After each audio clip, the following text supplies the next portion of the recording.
but thy will be done. Palakpakan ng Panginoon.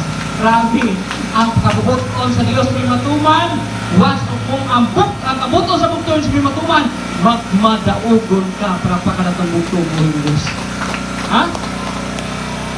May nga na daw? Ha? Iyon ito? Ha?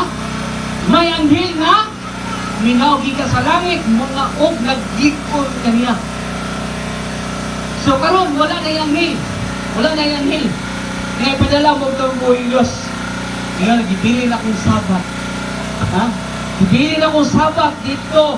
Maligkon ka. Palakpakan na ng buhay ng Diyos. Ha? Sabat is enough para gibilin sa buktong Diyos para maligkon ka. Ano man? Ang sabat, muna'y access sa iyang siyang gahom. Ha? Muna'y access siyang gahom. Nga, kaya niya nga likonon ka. Palakpakan ng buktong Diyos. Kaya sa sabat, madunggan mo ang pulong sa buktong Diyos. Palakpakan ng buktong Diyos. Ha? Kaya pulong sa buktong Diyos, hindi mo madunggan sa Hermes. Hindi mo madunggan. Malingkon ba ka? Madunggan mo ito mga Diyos. Sa mga Diyos na sa kalibutan, mo madunggan. Ha? Hindi ka malingkon. Pero diri sa pulong sa buktong Diyos. Ha? Sa sabat. Dili ipakita sa buktong buhay na wala na kailangan will na kinahanglan pa kundi ako. Palakpakan ng buktong buhay.